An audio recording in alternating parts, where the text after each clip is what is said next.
Okay, Allie, on number 23, they are asking you to calculate relative abundance. So what you need to understand about relative abundance is it tells us the percent of each isotope that makes up this average atomic mass right here. So these isotopes of this element exist in nature, and each one of them exists in a certain percentage, and that percentage is how they got the average atomic mass, which is what's on the periodic table for europium. So if percents, we know percent should always total up to make 100, right?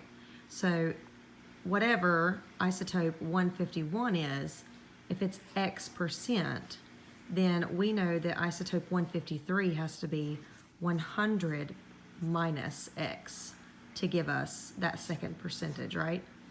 So there's actually a really simple way to figure this out, and it's through just a really easy formula. So first of all, 151.96 we know is our total, and that is going to equal isotope 1 times its percentage plus isotope 2 times its percentage.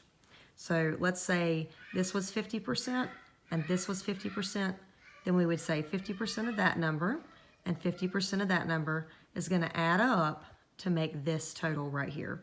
But unfortunately, it doesn't work out as 50%. It gets a little more complicated than that, but you're good at math, so you should be fine. Important thing to remember, in math problems, we always represent percentages as decimals. So if I was going to say 50%, I would say 0.5. If I was going to say 90%, I would say 0.9. So in this case, what I have to do is take each of these atomic masses, so 150.9196, and multiply it by its relative percentage, which we don't know. We're going to find it out though. And then I'm going to add it to the second atomic mass, which is 152.9209 times, and we said it's going to be 100 minus X, but we're using decimals. 100% as a decimal is just 1 minus X, right? Because 90% would be 0.9 or 80% would be 0.8, so 100% is going to be 1. So this is our formula, just like this. And we use standard just distributive property and equation solving skills here.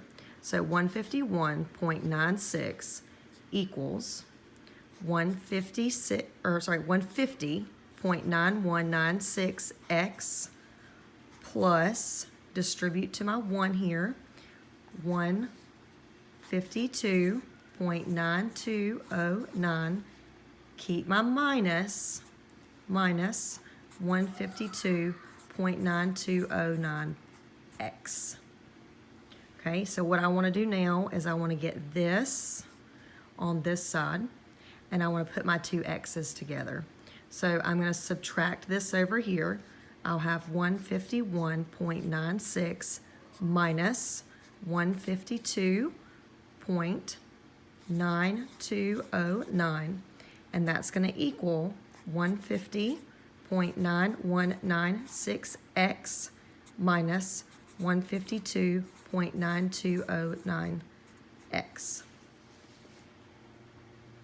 When I subtract these two numbers right here, I get negative 0.9609 equals, when I subtract these two numbers right here, I get negative 2.0013x. I know to solve, I need to divide each side by that number. Now, remember, we're working to find a percentage, so these two negatives are going to cancel, so that's okay that we have negatives right here. So when I divide these two numbers, I get 0.48013791 equals x. So x, when I change that to a percentage, remember I move it two places, x equals 48.01, because that doesn't round up, percent. Okay, so that is the relative abundance of what we assigned X to be, which is isotope 151 of europium. Now, we've got to get the other one, okay? So this total, 151.96, 48.01% of that comes from 150.9196 atomic mass units of this isotope.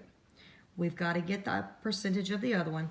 That's really easy. 100 minus 48.01 means that 51.99% is this 153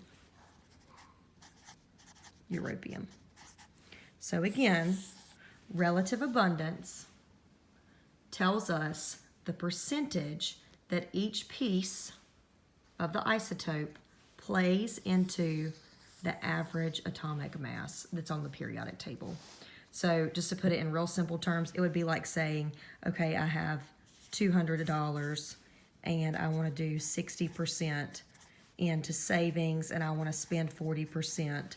And so that percentage, 60% of $200 and 40% of $200, that total should make $200. So in this case, 48.01% of this isotope and 51.99% of this isotope makes my average atomic mass.